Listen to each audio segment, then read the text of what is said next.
In 1982, Michael Rose commanded Britain's elite Special Forces Regiment 22 SAS. He's speaking publicly for the first time about the Falklands War. After 40 years, it's time a full story was told. In 1980, just 2 years earlier, the SAS had become national heroes when they ended the Iranian embassy siege. But some at the top seemed reluctant to use them in the new crisis. After a couple of days of not hearing from anyone, it became apparent that the Royal Navy had never heard of the Special Air Service and that we were not on the order of battle. We had to do what we normally do, is make our own way. I telephoned Julian Thompson. Mike Rose, who I knew from Northern Ireland days, rang me up and said, "Do you want us?" I said, "Right, well, come on, join the party." 100 SAS would now join the task force on the journey south. With their naval counterparts in the Special Boat Service, they would be inserted behind enemy lines to prepare for the main landings.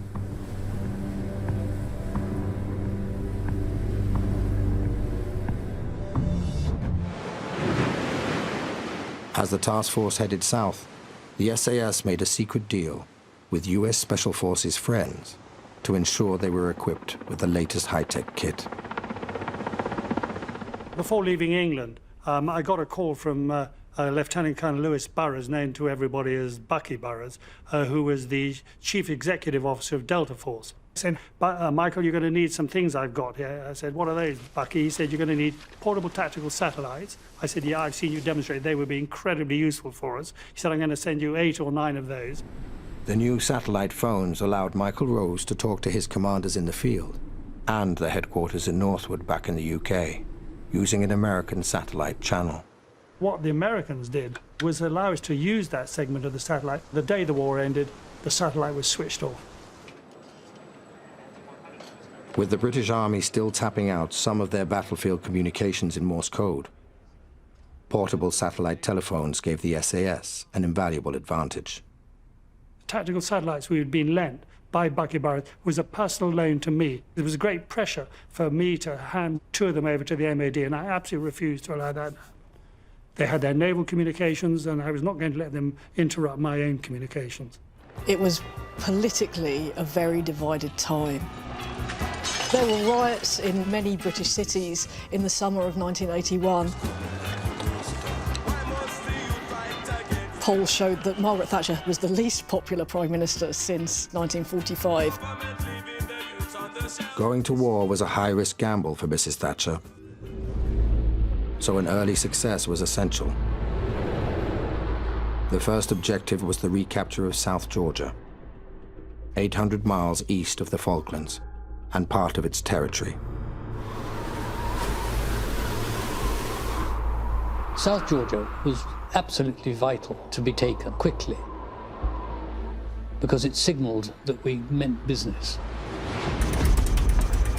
A force including 150 Marines and 70 SAS troops who had joined the task force on the way down was assigned to retake South Georgia. The SAS seized the initiative by planning a recce behind enemy lines. They wanted to land on a glacier which was called Fortuna. It's about 4,200 feet up, and it was a fairly hostile environment.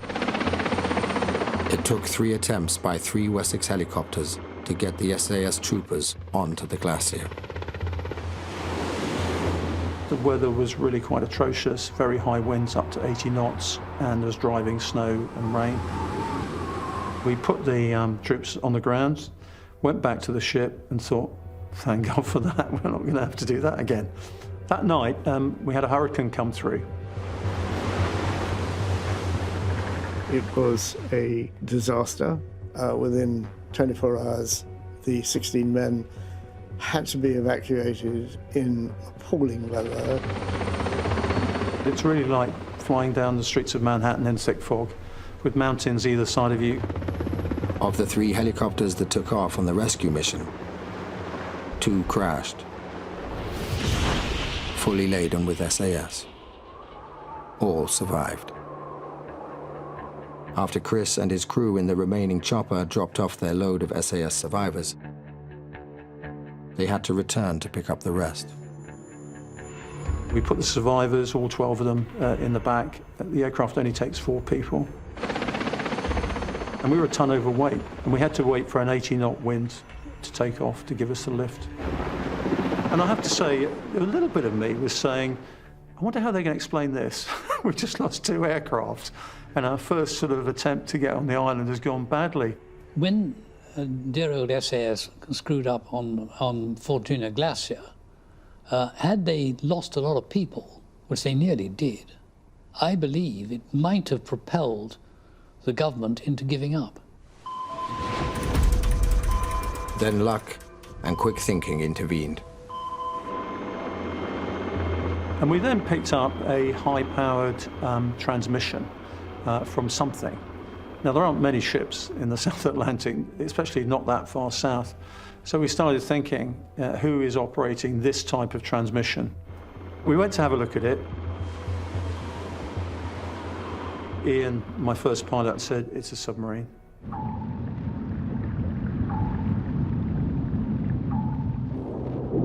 He was just breaking the surface with his fin. We ran in, we dropped the depth charges, and the whole back end of the submarine blew out the water.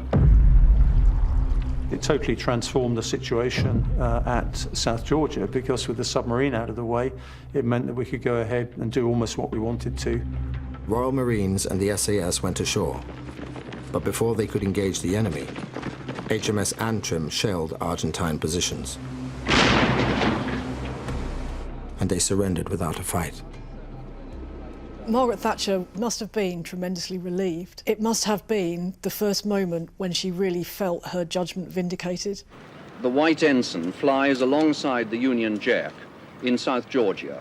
God save the Queen. What happens next, Mr. Nunn? Thank you very much. What's your reaction, Just rejoice at that news and congratulate our forces and the Marines. Rejoice. As Mrs. Thatcher celebrated, the SAS were planning to insert patrols onto the islands by helicopter to prepare for the main landings. But official reluctance to help meant they had to use their own initiative. Admiral Woodward, the planning conference, asked me who I was and what my contribution could be, which I told him. And he then said to me, well, Michael, that sounds absolutely wonderful. Please do the best you can, which in fact were the only orders I got through the rest of the war. Unfortunately, his staff didn't pick up on that and give me the logistic support I needed. So I had to sort of wing it, using old contacts and common sense.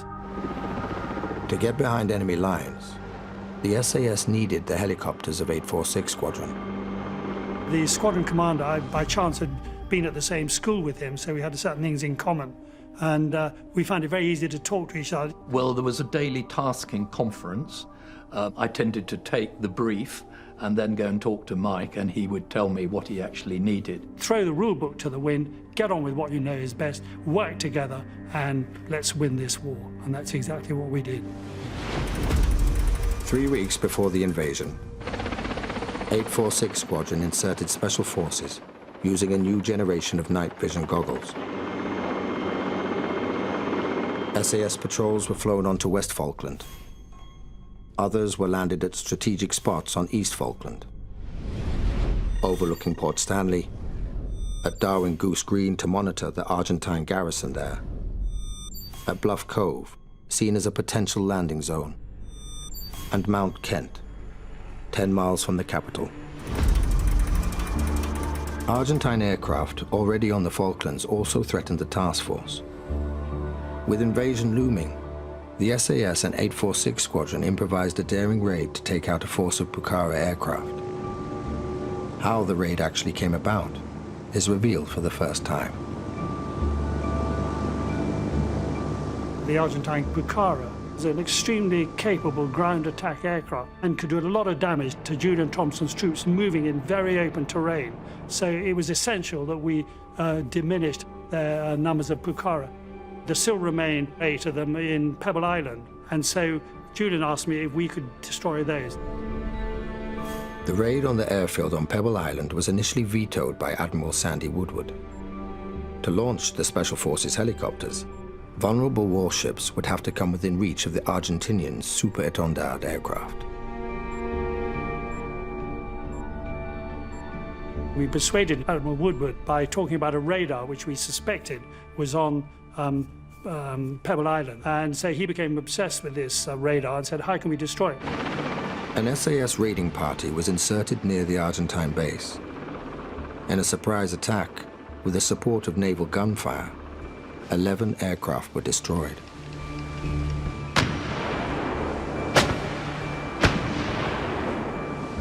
Afterwards, Admiral Woodward had a burning question. So when Admiral Woodward said, and what about the radar? What radar, said the squadron commander. No, there was never a radar there, we made it up. I don't think he quite trusted us after that. With the advance on Port Stanley delayed by the assault on Goose Green, and as 5 Brigade prepared to disembark in San Carlos water, the small SAS force on Mount Kent was discovered by the Argentinians. Because we hadn't moved to Mount Kent when we should have done on the 25th of May, the Argentines had already flown in some special forces units to knock us off the top of Mount Kent. Julian Thompson ordered Marines from 4-2 Commando forward by helicopter to take Mount Kent. We were hugging the ground, the helicopter was getting thrown from side to side, everything's in pitch black. We're going 60 kilometres into no man's land here. Are we going to be fighting for our lives as soon as we jump off? We pile out of the chopper and there's a firefight in progress and tracers streaking all over the place. I was absolutely terrified. I just huddled behind a rock, wondering at what moment I'd meet my maker.